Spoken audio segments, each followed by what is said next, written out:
தன்புணல் ஆடல் பொய்யோ சீதா பவளக்கொடி என்னவள் தேடி என்கண் நீதா தருகிற்றிலையே நெருப்பு ஆதி என்ன கோதாவரியை சினம் கொண்டனன் கொண்டலொப்பாள்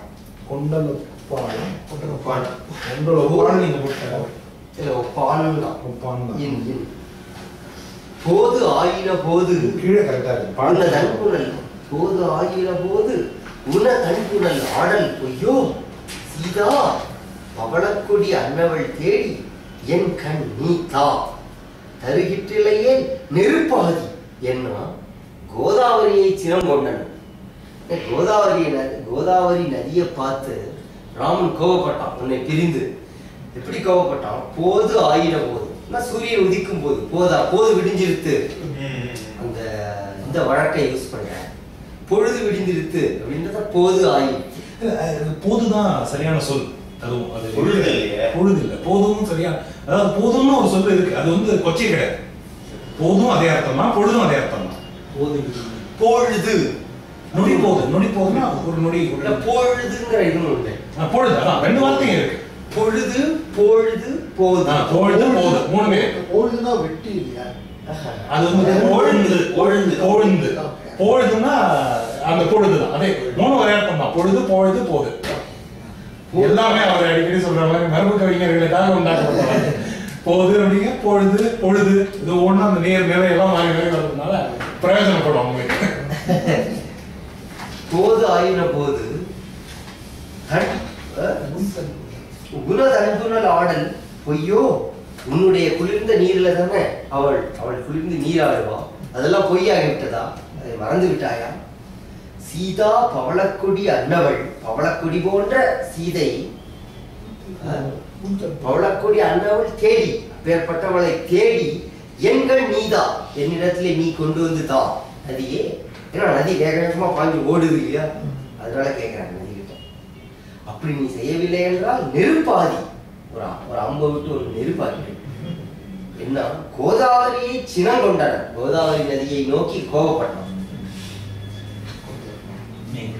குன்றே கடிது ஓடினை கோமத கும்பர் அன்ன என் தேவியை காட்டுதி காட்டதை எண்ணி அம்பு ஒன்றே அமையும் உருளை குதமையெல்லாம் இன்றைய குதவா எரியா கரியாக்க என்றான். இது வந்து யுத்தகாண்டத்துல கடல் மேல கோபிச்ச அந்த காட்சிக்கு ஒரு இது மாதிரி இருக்கு. அவங்க கோபப்பட்டதை பற்றி வர்ணனை.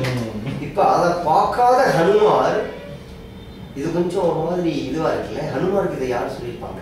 லக்ஷ்மண், ராமனே சொல்லியிருக்க மாட்டார். இப்படி நான் வந்து கோபப்பட்டேன், கோதாவரி மேல கோபப்பட்டேன், மரங்கள் மேல கோபப்பட்டேன் அப்படின்ட்டுலாம். லக்ஷ்மணன் ஒருவேளை லக்ஷ்மணனும் ஹனுமானும் ஏதாவது அவங்களுக்கு போர் அடிக்கும் போது பேசிட்டு இருந்தப்ப இதை லக்ஷ்மணன் சொல்லுவாங்க. குன்றே கடிது ஓடினை, குன்றே கடிது ஓடினை, குன்றமே கடிது ஓடினை, விரைவில் ஓடி வந்து கோமள கும்பரன் என் தேவியை காட்டுதி, மென் கொடி போன்று இருக்கின்ற என்னுடைய தேவியை காட்டலை எண்ணின் இவ் அம்பு ஒன்றே அமையும். நீ அப்படி காட்டவில்லை என்றால் இந்த அம்பு ஒண்ணுதான் இருக்கு. உன்னுடைய குலம் உள்ள எல்லாம், உன்னுடைய இங்கே இருக்கின்ற உன்னுடைய குலங்கள் எல்லாவற்றையும் இன்றே பிளவா எரியா கரியாக்க, இன்றே பிளந்து அவற்றை எரித்து கரியாக்குவதற்கு இந்த ஒரு அம்பே இருக்கிறது, போதும் என்றான். பொன்மான் உருவா சிரமாயை புறக்கன்றோ என்மான் அகல்வுற்றனல் இப்பொழுது என்கண் என்ன நன் மான்களை இப்போ நோக்கி உன் நாமமும் மாய்ப்பேன் என்றே வில்மான் பதைபாதையின் என்று விழுந்து நின்றான்.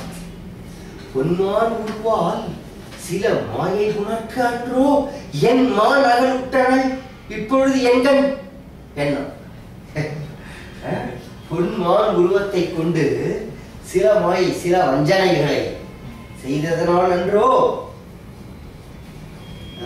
பொன்மான் உருவால் சில மாயை புணர்க்க அன்றோ என் மான் அகலுற்றனல், என் மான் போன்ற சீதை என்னை பிரிந்து போனாள். இப்பொழுது என் கண், இப்பொழுது என்னிடத்திலிருந்து என்று நல் மான்களை நோக்கி, அது மாயமானலாம் கிடையாது, ஐயோ பாவம், நல்ல மான்களை நோக்கி, நன் மான்களை நோக்கி நுண் நாமமும் வாய்ப்பை இன்றே இல்லாமல் செய்திருக்கிறேன். மாய்ப்ப நின்றே வீமான் கொலை வாழியும் என்று வெகுண்டு நின்றான். வெயிலின் மாண்புடைய கொலை அம்பினால் என்று வெகுண்டு நின்றான். வெள்ளில் ஏற்படுகிற மாண்பு மிக்க கொல்லுகிற அம்பு. அதுக்கு அவ்வளவு வருங்க. ஆறுற்றஞ்சின் தனது ஆறுயிர் ஆயநம்பி கூற்ற சொல் என்று உதவோடு அருநன் தேருற்று உயிர் பெற்று இயல்பும் சில தேரலுற்றான். வேறுற்ற மனத்தவன், வேறுபட்ட மனத்தை உடைய ராமன் இன்ன விளம்பி நோவை இவ்வாறெல்லாம் சொல்லி துன்பமுற ஆறுற்ற நெஞ்சின் தனது உயிராய தம்பி, ஆறுற்ற நெஞ்சின் அதாவது கனிந்த மனத்தையுடைய தன் ஆறுயிராய தம்பி, தன்னுடைய உயிரே போன்ற தம்பி கூறுற்ற சொல் என்று உட கோது அரு நல் மருந்தார். தன்னுடைய தம்பி கூறிய கூறுற்ற சொல், தன்னுடைய தம்பி சொல்லிக் கொண்டிருந்த அந்த சொற்களாகிய கோது அரு நல் மருந்தார், குற்றமற்ற நன்மருந்துகளினாலே தேருற்று தேவி, அந்த கடத்திற்கு தேவி உயிர் பெற்று இயல்பும் சில தேரலுற்றான். எப்படி அவனுடைய இயல்பான நலம் ஏதோ கொஞ்சம் ஏதோ தேடி அப்படியே வந்து கொண்டிருந்தான். வந்தான் இதையானோடு வானுயர்த்து எரிமைக்கும் வந்தாவிதற்கின் வரும் என்பது நாதன் வாழும் சந்தார் தனம் குன்றினேன் தன் உயிர் காதலோடும் செந்தாமரை கண்ணனும் நட்டனர் தேவருடைய.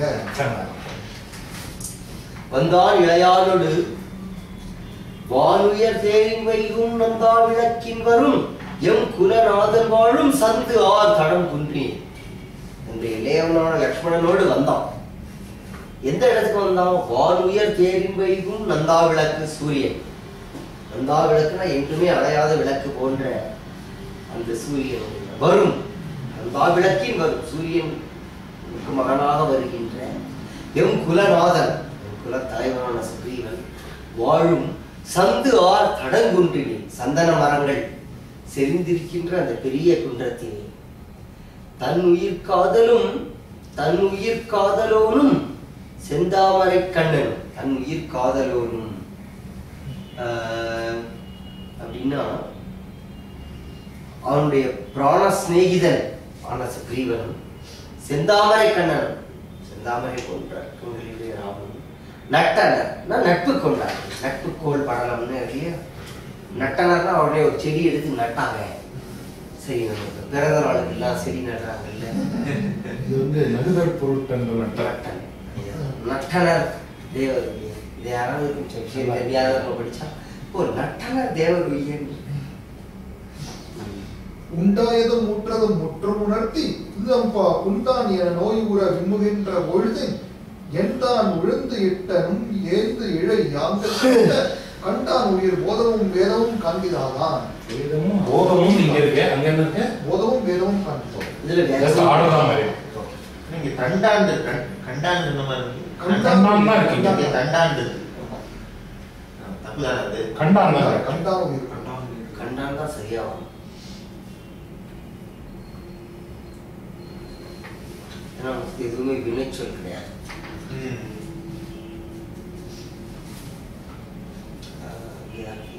உண்டாயதும் உற்றதும் முற்றும் உணர்த்தி உள்ளம் புண் தான் என நோய்புற விம்முகின்ற பொழுது உண்டாயதுன்னா தனக்கு நேர்ந்த துன்பத்தையும் உற்றதும் நடந்ததையும், உற்றதும்னா அப்ப வந்ததையும், உறுதல் அப்படின்னா சென்று சேர்தல். உண்டாயதும் உற்றதும் முற்றும் உணர்த்தி முழுதாக சொல்லி உள்ளம் புண்தான் என நோயுற விரும்புகின்ற, தன்னுடைய கதையை சொல்லி நடந்ததை சொல்லி உலகம் சரி உள்ளம் உள்ளம் புண்பட்டது, புண்பட்டு விரும்புகின்ற புண்பட்டதே என்னும்படி நோயுற துன்பமுற விம்முகின்ற பொழுது, இவ்வாறு விம்மி அழுகின்ற அந்த நேரத்தில் என் தான் உழந்து இட்ட நுண் ஏந்து இழை எண்தான் உணர்ந்து இட்ட.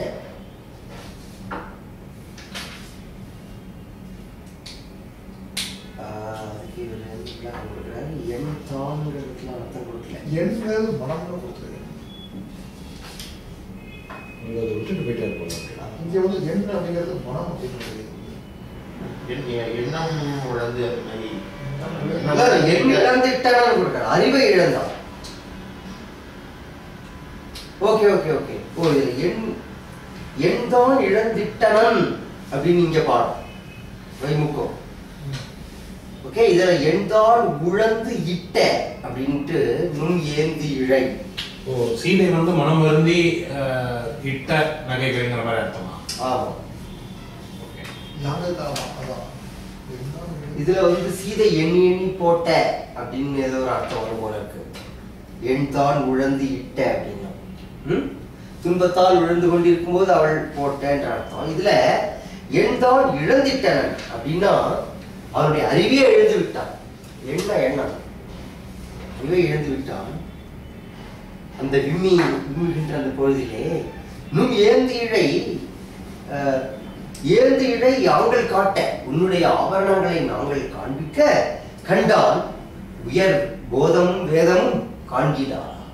போதம் அறிவு, அறிவாலும் வேதங்களாலும் சென்று சேர காண முடியாத அவன் அந்த ஆபரணங்களை கண்டான். போதம்ங்கிறது இங்கேயே யூஸ் பண்றாங்க. போதம் போதம் கிட்ட போச்சு. சிவஞான போதம். இல்ல அபோதபூர்வமாக அப்படின்றதுலாம் நவீன இலக்கியத்திலேயே சொல்லாட்சி இருக்குல்ல. அதாவது அபோதபூர்வமான ஆப்ஜெக்டிவ், போதபூர்வமான சப்ஜெக்ட் சொல்லலாம். ஜெயமோகனுடைய கட்டுரைகளெல்லாம் நீங்க படிக்கலாம். அபோத மனம் ஆப்ஜெக்டிவ் மைண்ட். கணிகின்ற தம் சொல் தொடர் தன்மை அன்று தன்மை துணி கொண்டு இலங்கும் சுடர் வேலவன் தூய கண்ணின் அணிகண்டொழியே அமுதம் தெளித்தால் மாறா பிணிகொண்டனன் பின் எவரே அது பெயர்க்க வல்லார். இது பண்டு அது உண்டாயினும் பேர்ப்பதன்றாயினும். இதுலயும் அந்த பாடம் தான் இருக்கு. பண்டு அது உண்டுதான் இருக்கு. பின் எவரே அது பெயர்க்க வல்லார். தனி இதுல தனிகின்றதா இருக்க அடிச்சுக்கலாம். வாக்குல தப்பா இருக்கு, உரையில சரியா போட்டேன். தனிக்கின்ற நம் சொல் தானே கரெக்டா தோணுது. இல்ல தனிக்கின்ற நம் சொன்னா சொல் தனி இது இல்ல இல்ல அது அந்த போலி விகாரம் மாதிரி ஏதாவது தான் இருக்கும். தனிக்கின்ற நீ சொன்னா ஒரு அரை மாத்திரம் அதிகமா இருக்கு. சந்த சரியா தனிக்கின்ற நம் சொல் தொடர்தன்மை அதன்று தன்மைனா சரியில்லை. அப்ப துணி கொண்டு தான் நடத்தல. துணி கொண்டு அணிகண்டு பிணி கொண்டு அது வரல. தனிகின்ற நம் சொல் தொடர் தன்மையது அன்று தன்மை அப்படிங்கிற. அதாவது தனிகின்ற நஞ்சொல் எங்களுடைய சொற்கள். இந்த இடத்துல நம் அப்படின்றது எங்களுடையங்கிற அர்த்தத்துல வருது. நம்ம வீட்டுக்கு வந்திருந்தாங்க, நம்ம அவர்கிட்ட சொன்னோம் அப்படின்றத பெங்களூர் தமிழர்கள்லாம் பேசுறாங்க. நம்ம சொல்றது எதையுமே அவர் கேட்கல. அதாவது எங்கள் நாங்கள் அப்படின்றத நம் அந்த அர்த்தத்துல தான் சொல்றேன். தனிகின்ற நம் சொல் அதாவது அவருடைய மூர்ச்சையை தணிவிப்பதற்காக நாங்கள் கூறிய சொற்கள், எங்களுடைய சொற்கள் தொடர் தன்மை. அப்போது அந்த ராமனுடைய தொடர் தன்மையது அன்று தன்மை. இப்படி நாங்கள் சொல்லுகின்ற சொற்கள் அவனுடைய செவியிலே தொடர்கின்ற தன்மையினாலே அத்தன்மை அவனுடைய அந்த துன்பமாகிய தன்மை நீங்கியது. அதான் அந்த சொல்லுக்கு அர்த்தம். ஓகே, துணி கொண்டு வரல. இதுல கொஞ்சம் இது பாடமே வேற. தனிகின்ற நஞ்சொல் தொடர்தன்மை அத்தன்மை தன்னை அப்படின்னு போட்டேன். இது அர்த்தம் தான். தொடர்தன்மை அத்தன்மை தன்னை துணி கொண்டு அந்த அறிவிழந்த அவனது தெளிவில்லாதிருந்த அந்த தன்மை துளி கொண்டு நீங்க பெற்று நீங்கி இலங்கும் சுடர் வேளாண் ஒளியுடைய வேற்படையை கொண்ட ராமபிரான் துணி கொண்டுங்கிறது நீங்குதல் துணித்தல் நீங்குதல் தூய நுண்கண் அணிகண்குழியே தூய்மையுடைய உன்னிடத்தில் இருந்த உன்னுடைய ஆபரணங்களை பார்த்த பொழுதே அமுதம் தெளித்தாலும் ஆறா பிடிகொண்டது. அதாவது அமுதத்தை தெளித்தால் கூட தீராத அளவுக்கு துன்பம் பெருகியது. முதல்ல உன்னுடைய ஆபரணங்களை பார்த்த பிறகு பண்டு அது உண்டு ஆயினும் பேர்ப்பதென்றால் அது பேர்ப்பதுன்னு நீக்குதல் இல்லையா, நீக்கவே முடியாத அளவுக்கு பிறகு அப்பிணி வளர்ந்தது. கீழே விளக்கம் கொடுத்திருக்காரு. அதாவது உன்னை பிரிந்த நாள் முதல் ராமபிரானுக்கு உண்டாகிய துன்ப நோய் நீ கழற்றி எழுந்த ஆபரணங்களை கண்டபின் அமிர்தம் தெளித்தாலும் வராதபடி முதிர்ந்து மூர்ச்சையும் உண்டாக்கிவிட்டது. பின்பு நாங்கள் எத்தனையோ சமாதான வார்த்தைகளை சொன்ன போதிலும் அவற்றால் அப்பிரானுடைய மூர்ச்சை மாத்திரம் நீங்கிற்றே அல்லாமல் நெடுநாளாக உள்ள மனப்பிணி தீர்ந்தபடி இல்லை. தெளிவா இருக்கு அந்த அயருற்றதிலின் தெளிந்து அம்மலை கப்புறத்தோர் உயர்பொன் கிரியுற்றுடன் வாரி என்று ஓங்கலொப்பான் துயருற்ற இராவணன் வாரிடை பண்டு தூங்க மயருற்ற பொறுப்பொடுமால் கடல் தாவி வந்தான். அயர்வுற்று அரிதின் தெளிந்து அம்மலைக்கு அப்புறத்து ஓர் உயர் பொன்கிரி உற்றுடன் வாரி என்று ஓங்கலொப்பான். ராமபிரான் ஆயவுற்று இந்த துன்பத்தினாலே சோர்வுற்று அரிதின் தெளிந்து பின்னர் அருமையாக அரிதாக தெளிந்து தேறி அம்மலைக்கு அப்புறத்து அந்த மலைக்கு அந்த பக்கத்துல ஓர் உயர் பொன்கிரி உற்றுடன் ஒரு பெரிய பொன்மயமான மலையில இருக்கான். யாரு? வாலி என்று பெயர் சொல்லப்பட்டு ஓங்கல் வைப்பான். அவனே ஒரு மலை மாதிரி இருப்பான். துயவுற்று அவ்விராவணன் வாலிடை பண்டு தூங்க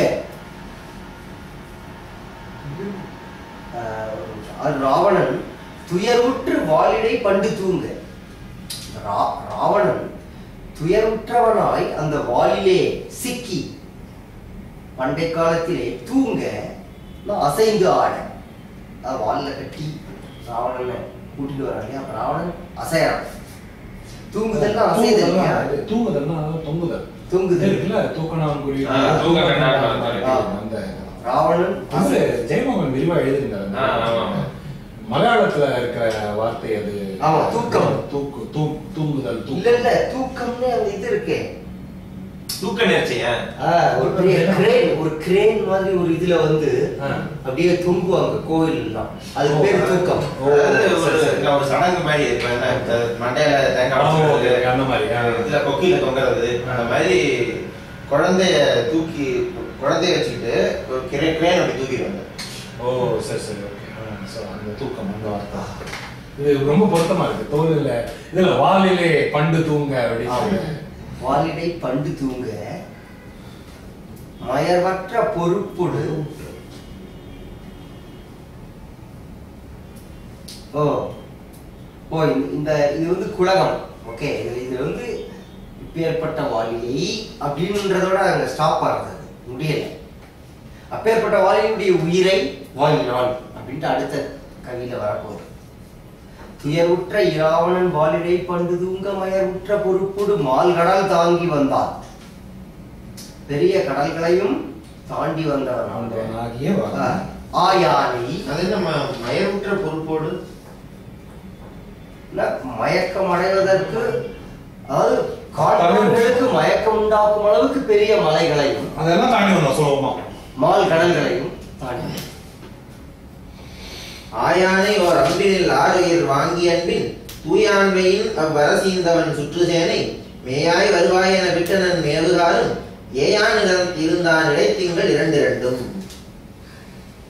ஆயானை அப்பேற்பட்டவனை ஓர் அம்பினில் ஆறுயிர் வாங்கி, ஒரு அம்பினாலே அவருடைய உயிரை பறித்து அன்பின் தூயான் வையின் அவ்வரசு ஈந்தவன். அன்பினாலே தூயவனாகிய சுக்ரீவனிடத்திலே அந்த அரசை கொடுத்தான். சுற்று சேனை மேயான் வருவான் என விட்டனன்.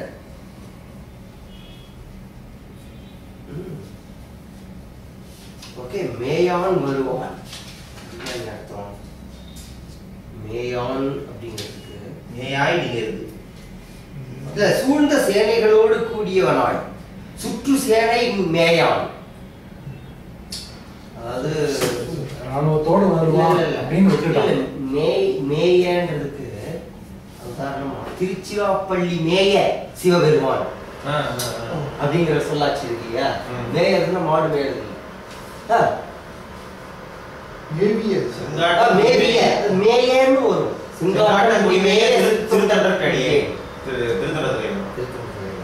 சிராப்பள்ளி மேய், சிராப்பள்ளி மேய போட்டு மேயன்னு வரும்.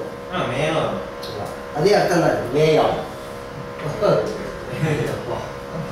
சுற்று சேனை மேயான், சேனைகளுடன் கூடியவனாய், சூழ்ந்த சேனைகளோடு கூடியவனாய். இந்த சொல்லாட்சி வரை எங்கேயும் கேள்விப்பட்டதே இல்லை. மேயான் அப்படின்றது அந்த மேவியெல்லாம் கேள்விப்பட்டிருக்கோம். எப்படி பயன்படுத்தலாம்? மேயான்னா கூடியவன், கூடியவனாய். மேயானி வேதியனை மாதிருக்கும் பாதியனை அப்படின்னு இதுல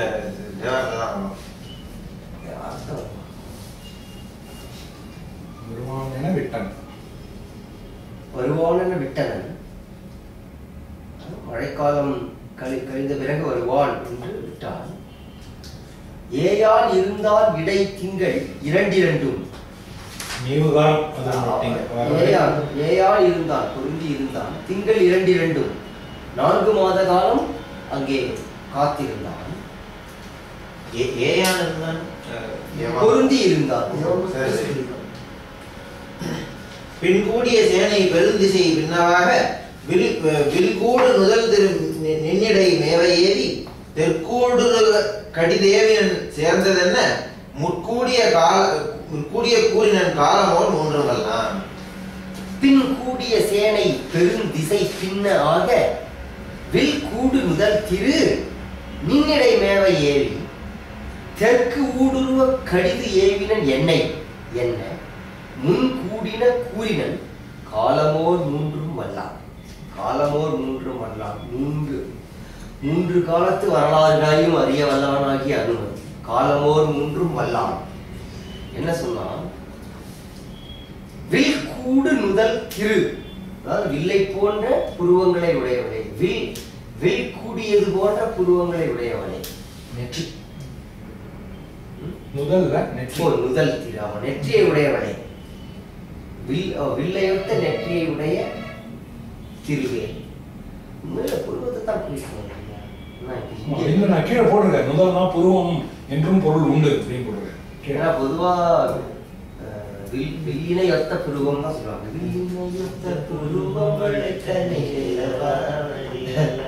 விற்கள் போன்ற புருவங்கள் பொருந்தி நெற்றி என்றும் பொருள் கொள்ளலாம். முதல்ன்றது அந்த இடத்துல. ஏன்னா மற்றபடி இதை செய்தா தான் அவங்களுக்கு அந்த வீழ்ச்சி இருக்கும். சும்மா நெற்றி மட்டும் நெற்றிக்கு வந்து வில் வந்து வில்லொத்த நுதல் வில்லொக்கும் நுதல் என்றாலும் வேலொக்கும் விழி என்றாலும் பல்லுக்கும் வில்கூடு நுதல் திரு. ஓகே, பின் கூடிய சேனை பெருந்திசை பின்ன ஆக. பின்பு அங்கே கூடிய சேனை பெருந்திசை பின்ன ஆக, அதாவது பெரிய திக்குகள் தங்களுக்கு பின்னே ஆகும்படி விரைந்து சென்றன. அதாவது அந்த திக்குகள் எல்லாம் பின்னடையும்படி அவை விரைந்து சென்றன. பின்ன ஆக நின்னிடை மேவை ஏறி உன்னை தேடுவதற்காக அவர்கள் அனுப்பி தெற்கு ஊடுருவ தென் திசையிலே செல்வதற்காக கடிது ஏவினன் என்னை விரைந்து அனுப்பினான் என்று முன் கூடின கூறினான். முன்பு நடந்தவற்றையெல்லாம் சொன்னான். காலமும் முன்பு மழை. நீங்க இப்ப கேட்டதானோ அனுமனுக்கு எப்படி ராமனுக்கு இது தெரிஞ்சது அப்படிங்கிறது அதுக்கு வந்து ஓ 3 காலம். ஆமா, சொல்ல விட்டாரு லேட் பண்றது. தன் அரசன் தாமதப்படுத்தியதை மறுத்து விட்டான். அது அவசியம் அவசியம் இல்லை.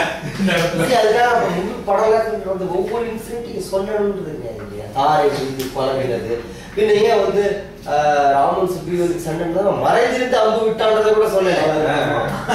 ஒரு அம்பினால் உயிரை வாங்கின்னு தான் சொல்லியிருக்காரு. அதான் தேவையான அந்த நேரத்தில் தேவையான 20 பாட்டுல அந்த கதையை பூரா சொல்றேன். அதாவது இப்ப இந்த ஒவ்வொரு தடவையும் இந்த கதைகளை ரிப்பீட் பண்ணும்போது அதுல உள்ள அந்த தொனியை பாருங்க, வேற வேற வேற மாதிரி இருக்கும். அதாவது ராமன் அவனுக்கு வந்து சொல்லும்போது, ராமன் வந்து தன்னுடைய இலக்குவன் வந்து அந்த கதையை சுக்ரீவன் கிட்ட சொல்லும்போது, இப்ப இவங்க உதவி கேட்க போறான். சோ அதுக்கேற்றபடி தசரதனுடைய பெருமையை ஒரு 2 பாட்டுக்கு சொல்லுவோம். பேர்பட்ட தசரதனுடைய மைந்தர்கள் நாங்க இங்க வந்தோம், முனிவர்களை சந்திச்சோம், அந்த மாதிரி சொல்றான். பட் இங்க வந்து அவன் வந்து ராமன் எப்படி இருக்கானோ அப்படின்னு நினைச்சுட்டே இருக்கான், எப்படி உங்களை வந்து சேர்ந்தான்னுட்டு. அதனால அந்த ராமன் உன்னை பிரிந்த உடனே அவன் எப்படி துன்பம் அடைஞ்சான் தெரியுமா? உலகத்தையே அழிப்பேன் எவ்வளவு கோபப்பட்டான் தெரியுமா? அந்த துணியே வர மாதிரி சொல்லிட்டு இருக்காரு. கோதாவரி மேல கோபப்பட்டான், அந்த துணி பாருங்க சேஞ்ச் ஆகிட்டே இருக்கு. அதுதான் முக்கியம். அண்ட் வேண்டாத டீட்டெயிலாம் விடப்பட்டு அன்பினன் இவ்வுரை உணர்த்த ஆரியன் வன்முறை நெஞ்சினன் வருத்தம் உண்ணுவாள் என்புற உருகினள் இறங்கி ஏங்கினள் துன்பமும் வகையும் சுமந்த உள்ளத்தாள். அன்பினன் இவ்வுரை உணர்த்த, அன்போடு அனுமன் இவற்றை சொல்ல, ஆரியன் வன் பொறை நெஞ்சினன் வருத்தம் உண்ணுவாள். வன் பொறை நெஞ்சினன் மிக்க பொறுமையை கொண்ட நெஞ்சை உடையவன். நாகிய ராமனுடைய துன்பத்தை அவள் நினைத்து பார்த்தாள். எலும்பு உற உருகினள், எலும்புகள் எல்லாம் உருகுமாறு உருகினள், இறங்கி ஏங்கினள் துன்பமும் சுவகையும் உவகையும் சுமந்த உள்ளத்தாள்.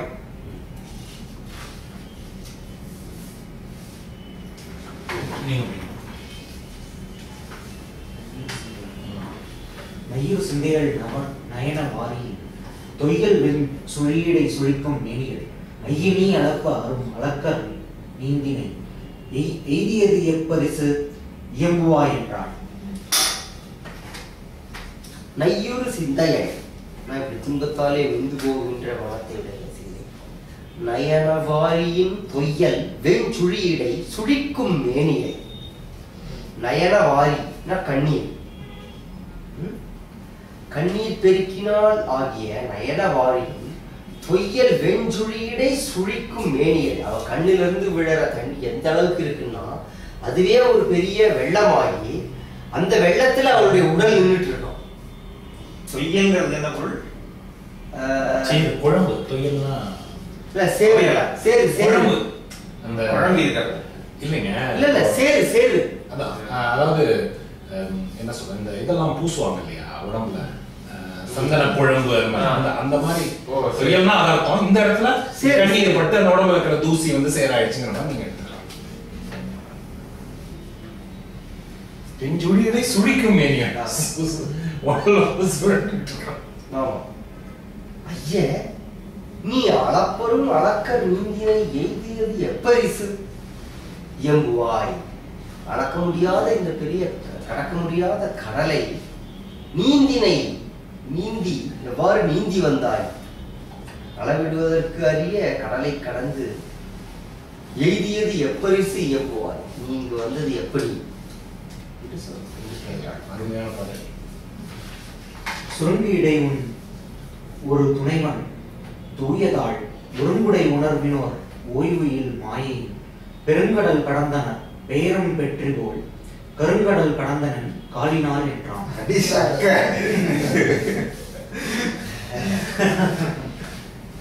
சுருங்கிடை உன் ஒரு துணைவன் தூய தாள் ஒருங்குடை உணர்வினோர் ஓய்வில் மாயையின் பெருங்கடல் கடந்தனர் பெயரும் பெற்றி போல் கருங்கடல் கடந்தனன் காலினான். சுருங்கி இடை சிறிய மெல்லிடை உடையவனே, உன் ஒரு துணைவன் உன்னுடைய துணைவனுடைய தூய தாள் புனிதமான திருவடிகளை ஒருங்குடை உணர்வினோர், அதன் மீது ஒருமுகப்பட்டு தியானம் செய்பவர்கள், ஓய்வில் மாயையின் ஒழிவில்லாத மாயையாகிய பெருங்கடல் கடந்தனர் பெயரும் பெற்றி போல். பெரிய கடலை தாண்டி அவர்கள் செல்வதைப் போல நான் என்ன செஞ்சேன்? பெருங்கடல் கடந்தனர் பெயரும் கடந்து தாண்டி பெயர்ந்து போவதை போல. ஆமா, பெருங்கடல் கடந்தனர் பெயரும் பெற்றி அவர்கள் செல்வதைப் போல அவர்கள் அவ்வாறு பெரிய கடலை கடந்து செல்வதைப் போல கருங்கடல் கடந்தனர். இந்த சாதாரணமான ஒரு இந்த சமுத்திரத்தை நான் கடந்து வந்தேன். கருங்கடல் பெரிய கடலை கரிய கடல், இது பெருங்கடல், கருமையான கடல், அதான் கரிய கடல் போட்டுருக்காரு. கருப்பு நிறம் அவ்வளவுதான். மேல இருக்கு கருங்கடல். மாயக்கடல பெருங்கடல்ங்கிறாரு. தண்ணீர் கடல் வந்து கருங்கடல், கரிய நிறமுடைய கடல், அவ்வளவுதான். கரிய நிறம் கடந்த காலினால் இந்த கரிய கடலை என் காலால் கடந்து வந்துட்டு. ஏன் அடுத்த பாட்டுல அந்த காலினாலுக்கு விளக்கம் இருக்கு. அடுத்த பாட்டுல வந்து எப்படி அருணன் கடலை கடந்து வந்தான்றதுக்கு அந்த தியான ஸ்லோகத்துல சொல்லுவாங்க இல்லையா? கோஷ்பதீகிருத வாராசிம் மஷகீகிருத ராட்சசம் ராமாயண மகாமாலாம் ரத்னம் வந்தே அணிவார்.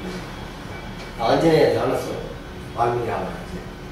அதாவது கடலை என்னவா அவர் ஆக்கினார்னா, கோஷ்பதி ஒரு கண்ணுக்குட்டி நிற்கும் போது, ஓகே, இப்ப சேற்றுல குட்டையா இருக்கிற இடத்துல கண்ணுக்குட்டி கால் வச்சுன்னு வச்சுக்கோங்க, அங்க ஒரு சின்ன படில் உருவாகும் பாத்தீங்களா, அந்த மாதிரி ஆயிட்டான்.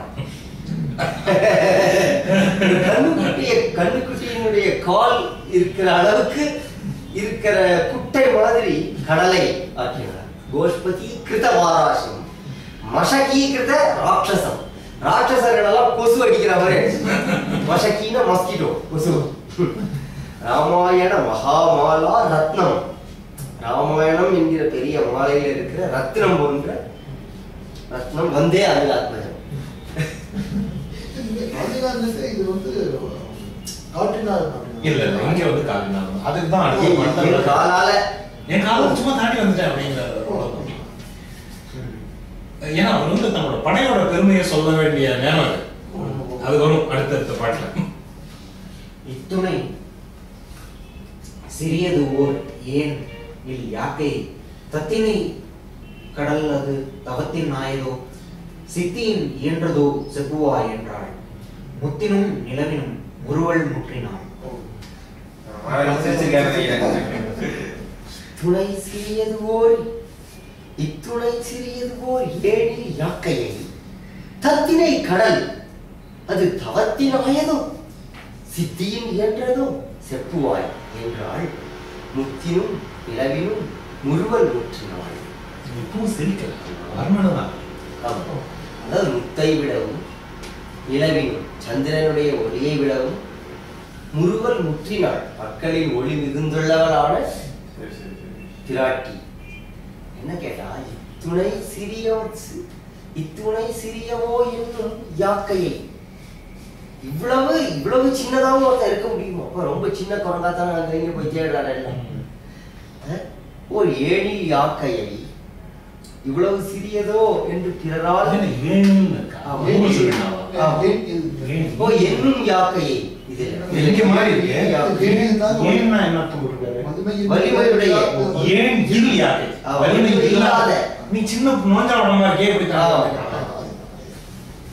இத்தனை சிறியவோ என்னும் யாக்கையை. ஆனால் இவ்வளவு சின்னதாக இருக்க முடியுமா என்று சொல்லப்படக்கூடிய என்று எல்லாரும் சொல்லுகின்ற உடம்பை உடைய நீ தத்தினை கடல், கடலை தாண்டி வந்தாய், தத்தி வந்தாய். தத்திதெல்லாம் தாண்டுதல். தத்தி நடக்கிறது இல்ல இல்ல, ஆமா, தத்துதெல்லாம் தாண்டுதல் தான். சமுத்திரத்தினை தாண்டி வந்தாய். அது தவத்தினாலதான், அது தவத்தினுடைய வலிமையினால நடந்துதான். சித்தியும் இயன்றதோ, உனக்கு ஏதாவது சித்திகள் இருக்கா? மந்திர சித்தி வல்லமையினாலானதான். செப்புவாய், நீ அதை சொல்லு. சொட்டினன் நின்றனன் தொழுத கை விட்டு உயர் தோழினன் விசும்பின் மேற்கு உயர் வெட்டவர் நெடுமோடு எய்த நீளுமில் முட்டும் என்று உறவோடு வளைந்த மூர்த்தினான். இப்ப ஹனுமானுடைய பேர் இதுவா காட்டுறாரு. அதான் படலத்தினுடைய இது இந்த ஒரு பாட்டுக்கு மட்டும்தான் அது ஃபிட் ஆகுது. உருக்காட்டு படலம் இல்ல, அவருடைய உருவத்தை காட்டுறது வந்து எடுக்கலாம். இல்ல இல்ல சின்ன உருவாதான் உருவம். இல்ல இல்லங்க இந்த பாட்டு தான் ஒரு வேற எவ்வளவு விஷயங்கள் இருக்கு. மோதிர கடையாடி கொடுக்கறது இருக்கு, சூடாமணியை கொடுக்க போறது எல்லாம் இருக்கு. கடையாடி படம் தனியா பின்னாடி வருதோ இல்லையே, சூடாமணி படம் அவர்கள் அவ கொடுக்கறது கடையாடி படம் அருங்காட்டு படம் என்ன சொல்றாங்க? சுட்டினன் நின்றவன் தொழுத கையினன் அப்படின்னா ஒரு சுட்டினன் நின்றவன் பிரத்யட்சமாக காட்டி நின்றான். சுட்டி தன்னுடைய உருவத்தை அவளுக்கு சுட்டி கொண்டு நின்றான். சுட்டினன் நின்றான். எப்படி நின்றான்? தொழுத கையினன், கைகளை தொழுதவன். தொழுத கையினன், கையை கூப்பிட்டு இருக்கான். விட்டு உயர் தோழினன், அதாவது வெளிப்பட்டு உயர்ந்துள்ள தோள்களை உடையவனாகி, விசும்பின் மேற்கு உயர் 8 நெடுமுகடு எய்தி, ஆகாயத்தினுடைய மேலே உயர்ந்த 8 நெடுமுகடு பிறரால் எட்டுவதற்கு அருமையான நெடுமுகடு உச்சியை எய்தி, நீளுமேல் முட்டும் என்று உருகொடு. இதுக்கு மேல போனான்னா அந்த ஆகாயத்தினுடைய கூரையை முட்டி விடுவானோ என்று சொல்லக்கூடிய உருவோடு வளைந்த மூர்த்தியான். இவ்வளவு பேருருவத்தோடையும் வணங்கி நின்று கொண்டிருக்கின்ற பல அனுமார் கோயில்ல வந்து நம்ம அனுமாரோட உருவத்தை ரொம்ப பெருசா இது பண்றதுக்கு இது ஒரு காரணமா இருக்கலாம்னு நினைக்கிறேன். அந்த ராமர் உள்ள ராமர் சின்னதா இருக்காங்க, இங்க வந்து அனுமார் மடிவாத அகராத எங்க போய் பார்த்தாலும் ரொம்ப முக்கியமான விஷயம். அந்த அவ்வளோ பெரிய அனுமார் தான் இப்படி எல்லாம் இருக்குவாங்க. அது ஒரு மீடியம் சைஸ் அனுமார் தான். வீர ஆஞ்சநேயர் அவர் தான் மலையோட செவ்வழி பெருமை. ஆக்சுவலி இப்ப பாத்தீங்களா எல்லா கடவுள்களையுமே அப்படி பெருசா நான் செய்யறாங்க. ஆனா சிலருக்கு தான் அது நல்லா இருக்கும். விநாயகருக்கு கொஞ்சம் நல்லா இருக்கும், ஹனுமாருக்கு நல்லா இருக்கும். ஏன்னா இவங்க 2 பேருமே ஒரு மாதிரி ஒரு அனிமல் இது உள்ள கடவுள். ஏதோ அந்த மகாலட்சுமி லேஅவுட் கோயில், மகாலட்சுமி அவ்வளவு பெருசா கட்டிருக்காங்க. நல்லாவே மகாலட்சுமி அது செல்வத்தினுடைய பெரிய அணிகலன்களோட இப்படி கண்ணுல பாக்குற ஒரு லைஃப் சைஸ்ல தான் இருக்கணும். அவ்வளோ நீங்க போயிருக்கீங்களா மகாலட்சுமி லேஅவுட்? நீங்க போயிருக்கீங்க உங்க ஏரியா? நான் போனதில்லை. நீங்க வர வழியில ஒரு பெரிய இது உண்டு, நாட் அகரா. நீங்க வர வழியில ஒரு பெரிய லேஅவுட் வருமா? இல்ல லட்சசார் லேஅவுட் இல்லைங்க. அந்த பக்கம் நீங்க எனக்கு அது என்ன இடம்னு எனக்கு சொல்ல தெரியல. ஒரு புதுசா ஒரு கோயில் கட்டியிருக்காங்க. அது என்ன தெரியல ஒரு பெரிய பிள்ளையார். ஆமா, அந்த பிள்ளையார் நல்லாவே இல்லை. ஒரு முதுகு கூன் போட்டு பாருங்க. கரெக்ட். அப்ப நான் சொல்றது அந்த பிள்ளையார் அது பாக்குறதுக்கே இதுவா இருக்கா. சரியா ஸ்கல்ப்சர் யாராவது இந்த பிள்ளையார். சரி படிங்க. செவ்வழி பெருமை என்று உரைக்கும் சங்கைதான் எவ்வழி பூதம் ஓர் 5 மேலதோ அவ்வழித்து அன்று எண்ணி அனுமன் பாலதோ எவ்வழித்து ஆகும் என்று எண்ணும் நீட்டதோ ஈட்டதே. செவ்வழி பெருமை என்று உரைக்கும் செம்மைதான் வெவ்வழி பூதமோர் 5 மேலதோ அவ்வழித்து அன்று எண்ணி அனுமன் பாலதோ எவ்வழித்து ஆகும் என்று எண்ணும் ஈட்டதே. செவ்வழி பெருமை என்று உரைக்கும் செம்மை, அது நல்ல குணமாகிய செவ்வழி பெருமை, நல்ல குணமாகிய பெருமை என்று உரைக்கும் செம்மைதான் என்று சொல்லப்படுகின்ற அந்த குணமானது வெவ்வழி பூதம் ஓர் 5 மேலும் கடுமையாகிய தன்மையுடைய அந்த பஞ்சபூதங்களிடத்திலே உள்ளதோ. பஞ்சபூதங்கள் வந்து வலிமையானவை, ஆனா அவர்களுக்கு நல்ல குணமும் உண்டு. நெருப்பு, காற்று, நீர் எல்லாத்துக்கும். ஆனா ஒரேடியா பொங்கி வந்து அழிக்கக்கூடியவையும் கூட இல்லையா. பூதம் ஓர் 5 மீறதும் அவ்வழித்து அன்று எனின், அதாவது அந்த இடங்களில் இல்லை என்றால் அனுமன் பாருங்கள். அந்த நல்ல குணம் என்று சொல்லப்படுகின்றது அனுமன் மேலதான் இருக்கான்.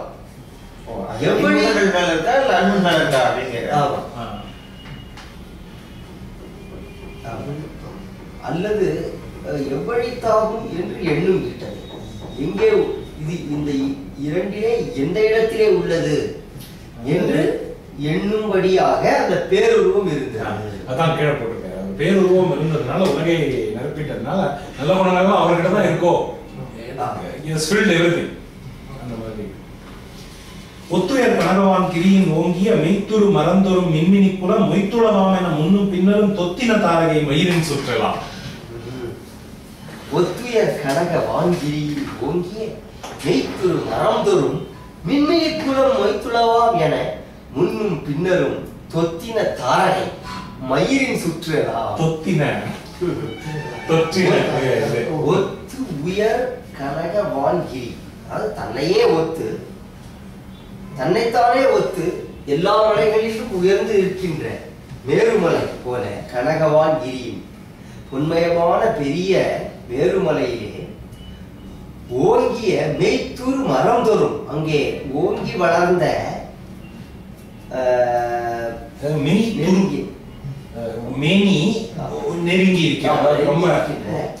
மரம் தோறும் மின்மினி குலம் மொய்த்துளவாம் பெரிய மேருமலைக்கு மேல நெருங்கி வளர்ந்திருக்கின்ற அந்த மரங்களுக்கு மேல மின்மினி பூச்சிகள் இருப்பது போல மொய்த்துளவாம் என முன்னும் பின்னரும் அனுமனுடைய உடம்புல இருக்கிற தொத்தின தாரகை மயிரின் சுற்றலாம். அந்த குரங்கு உடம்புல இருக்கிற அந்த எல்லா முடிகளையும் நட்சத்திரங்கள் தொத்தி கொண்டிருந்தன. ஆமா, மேருமலைக்கு மேல இருக்கிற மலையில மின்மினி பூச்சி இருந்தா எப்படி இருக்கும் அந்த மாதிரி இருக்கு.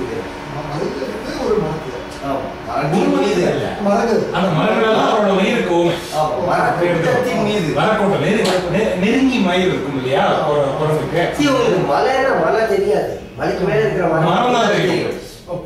அவ்வளவு பெரிய பேருருவம் முழுக்கவே அந்த மயிர் தொகுதி இருக்கு. அதுல பூரா நட்சத்திரம், அந்த மயிர் தொகுதியில நட்சத்திரங்கள் தொத்தின் இருக்கு. அது எப்படி இருக்குன்றது ஒரு ஓமை. கண்டலம் அறிவோடு கடந்த காட்சியன் வெண்டலம் இருபுடை விளங்கும் மெய்மைய குண்டலம் இரண்டும் அக்கோளின் மாற்றுடர் மண்டலம் இரண்டோடும் மாறு கொண்டது.